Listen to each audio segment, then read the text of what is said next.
The URL is wiki.ecogood.org. And maybe one of the first things is that you have to have an ECG account to work on the wiki. You can access the public space of our wiki without an account.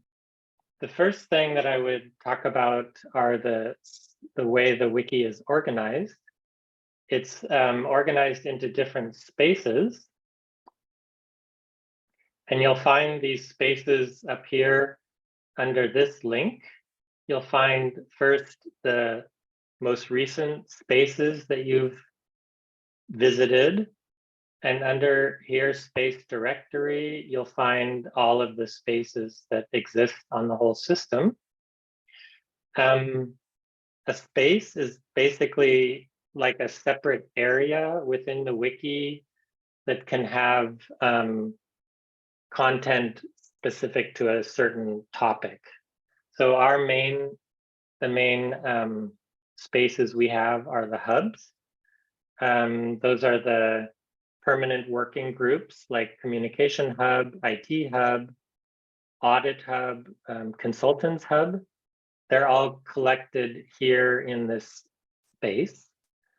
Another one is ECG General, which is a space containing various information, like the governance of the movement is recorded there, or the Federation Membership Council has their minutes there, or the ECG management team that describes what a certain hub does. Or you might have a project page like this one that explains to movement members this tool that we've developed for creating videos.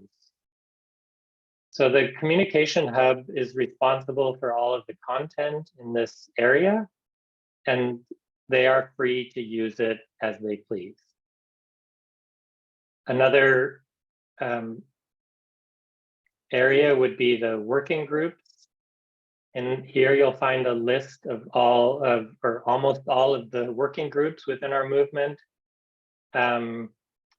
We have, some of them are in German, because as you may know, a large part of our movement is in Germany or in the German-speaking countries.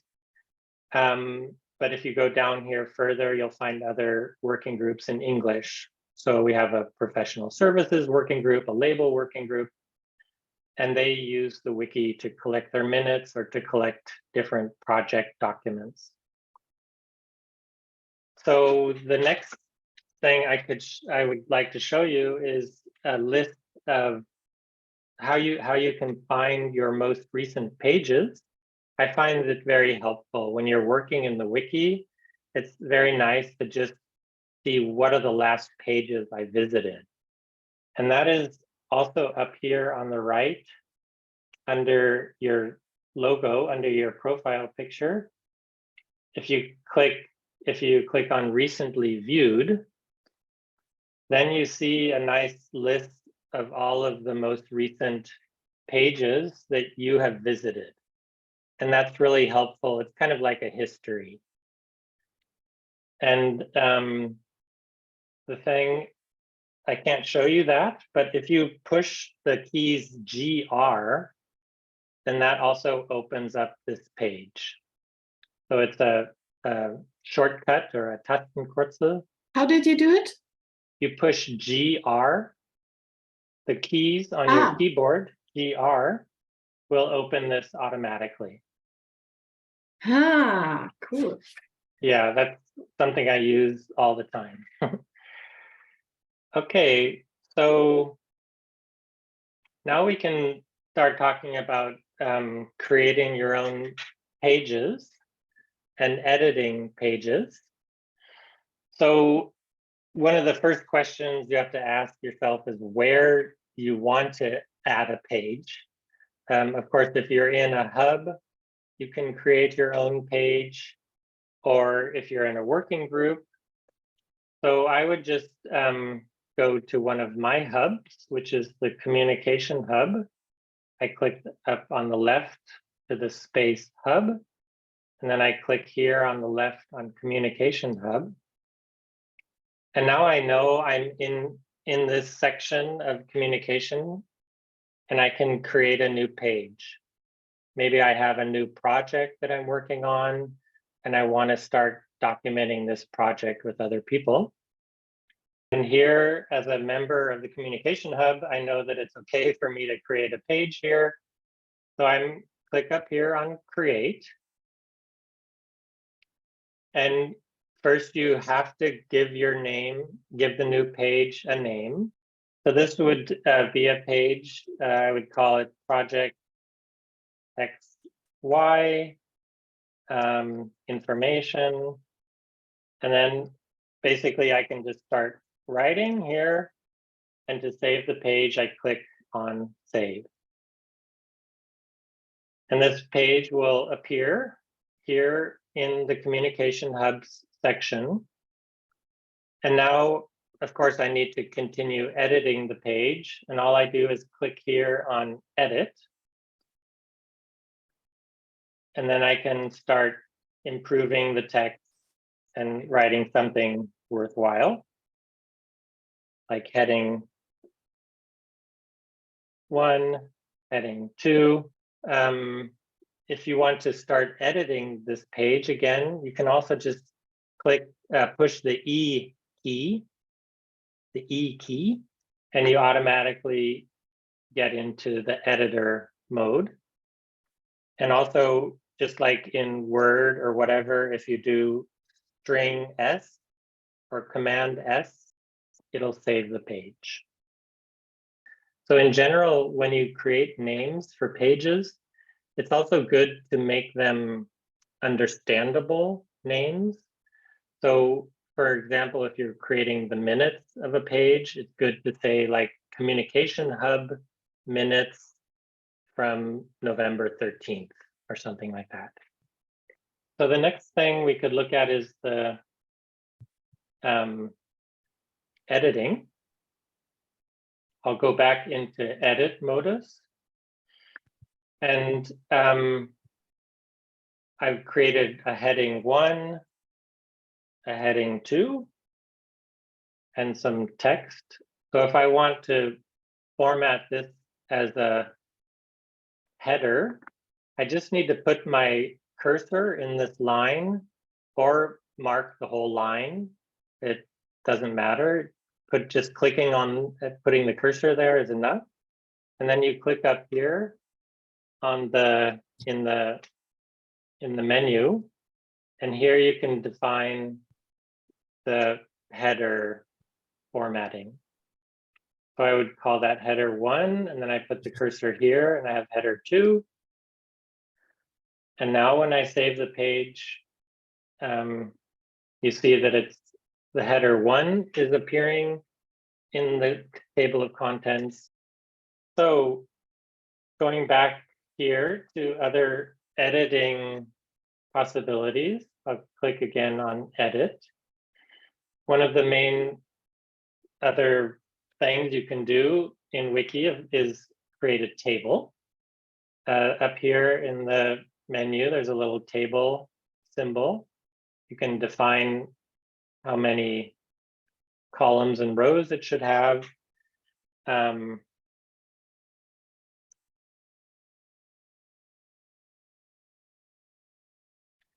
And then you can just create a nice table like this. So another important feature of the wiki is that it has a versioning feature. That means you can look back at the previous versions of all of the page. And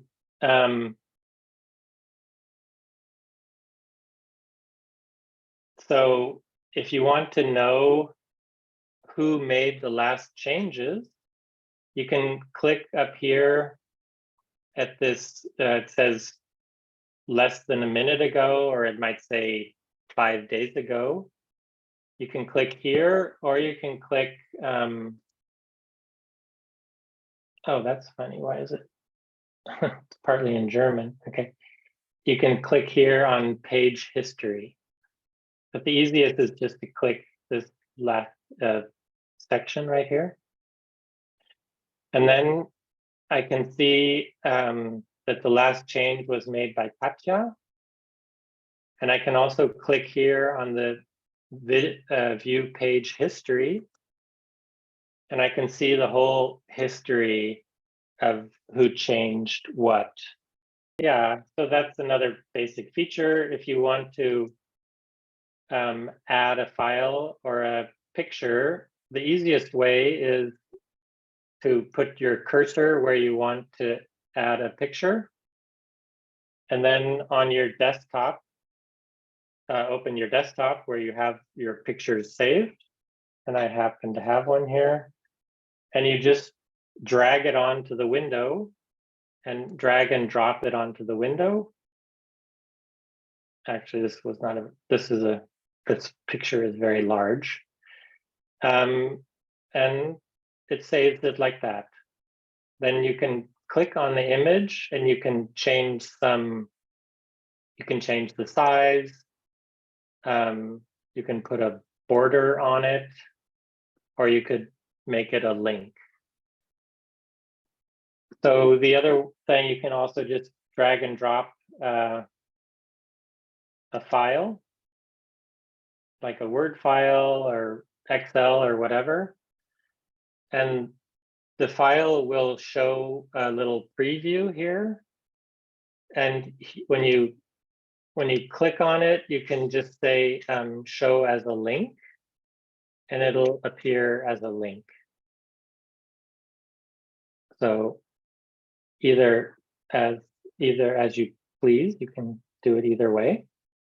Also, PDF, of course, works the same way.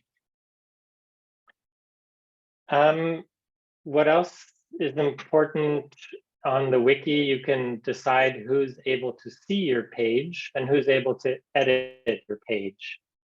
So here on my page, I don't have any restrictions. But if you see this little box, this little lock up here, you can click it and you can say editing restricted or viewing restricted. And I can say viewing restricted to everybody except Carlotta. Okay, well, I think that's the most important stuff now, and we're running a little bit over time. All of these macros, there's a whole lot on this first page. Those are like the most important macros available. And then if you click on other macros, you can find a whole bunch of other ones. I think one of the most important ones is like the info box. You can just add an info box and then write something like, this is very important. And then when you save it, it appears like this, formatted like a little info box.